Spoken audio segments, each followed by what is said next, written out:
Se você é mecânico de manutenção de aeronaves e quer entender como começar o processo para buscar a certificação A&P da FAA, esse vídeo é para você. Hoje eu vou te mostrar de forma prática e direta o passo a passo dessa etapa inicial.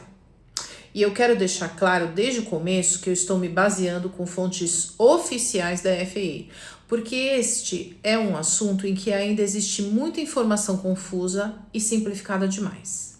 Então, a ideia aqui é organizar o processo de forma lógica, para que você entenda o que você precisa fazer e como se preparar e como se posicionar melhor para essa entrevista inicial. A primeira coisa que você precisa fazer é parar e verificar se você realmente atende os requisitos da FAA. Se você quer aplicar apenas para uma habilitação, airframe ou power plant, a regra geral é ter 18 meses de experiência prática. Agora, se você quer o A&P combinado, a regra geral é ter 30 meses de experiência prática concorrente. Mas aqui vai um ponto importante. Não é só questão de tempo. Não basta dizer que trabalhou na manutenção. A pergunta certa é: a minha experiência é compatível com a certificação que eu quero pedir? Porque todo o resto do processo depende disso. Se você entendeu que você é elegível, o próximo passo é organizar a comprovação da sua experiência. E é aqui que muita gente falha. Não basta chegar dizendo que trabalhou anos na área. Você precisa conseguir mostrar isso de forma clara. Então, a sua documentação precisa responder a perguntas simples como: onde você trabalhou? Por quanto tempo? Que tipo de tarefa você executava? E como que isso se conecta com a certificação que você quer pedir? E aqui entra uma referência muito útil para vocês: o ACS, Airman Certification Standards. O ACS é um documento oficial da FAA e pode te ajudar a organizar melhor a sua experiência, porque ele mostra as áreas técnicas e os assuntos ligados à certificação. Então, uma forma inteligente de se preparar é usar o ACS como referência para mapear as tarefas que você realmente executou. Não para inventar experiência, mas para organizar de forma técnica aquilo que você já fez de verdade. Agora vamos falar de visto. Se você está aqui no Brasil, provavelmente precisará ir aos Estados Unidos para cumprir alguma etapa do processo. Então esse ponto já precisa entrar no seu planejamento.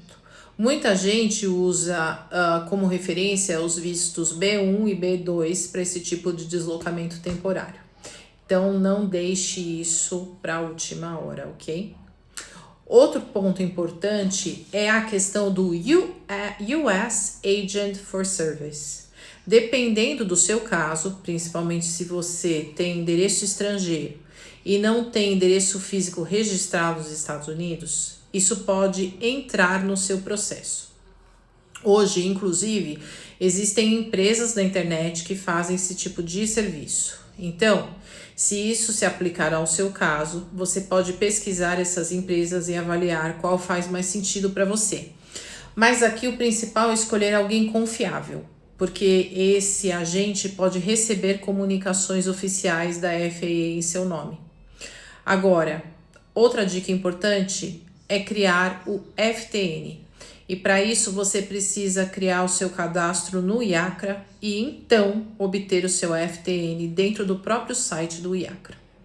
Esse número é importante porque acompanha você ao longo do processo de testes e você precisa dele para marcar os seus testes teóricos.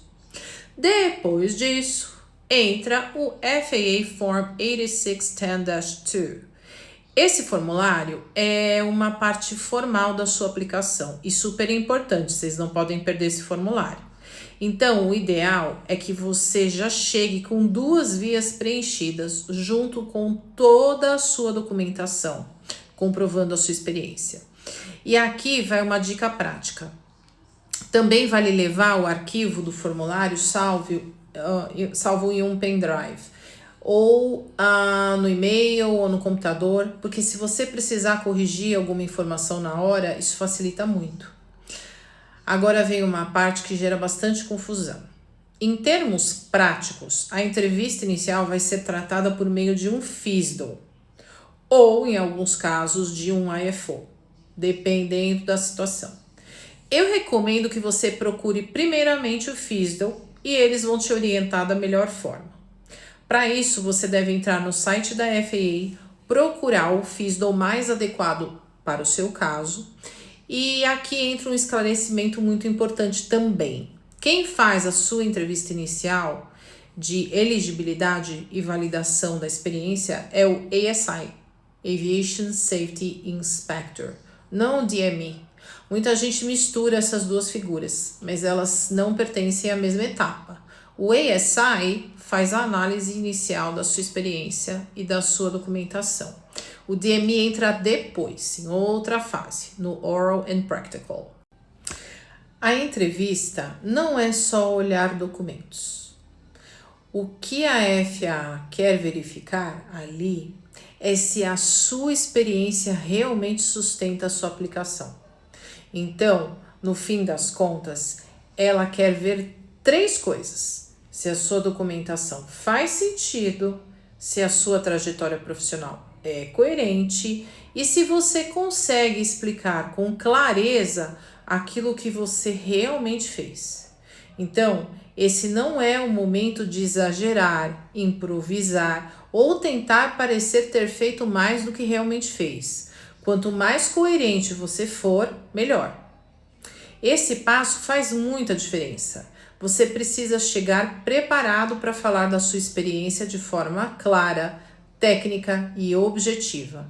Então, vale revisar como você vai explicar a sua rotina, os tipos de manutenção que você fazia, os componentes ou sistemas com que trabalhava e como essa experiência se conecta com a certificação que você quer pedir.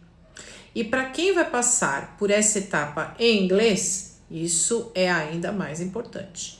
Você não precisa decorar um discurso, mas precisa conseguir explicar a sua experiência real com clareza.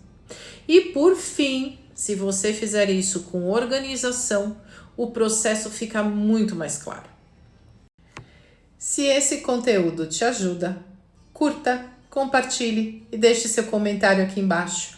E me conte, você está pensando em aplicar para a certificação FAA com base em experiência profissional? Deixa aqui seu comentário. See ya!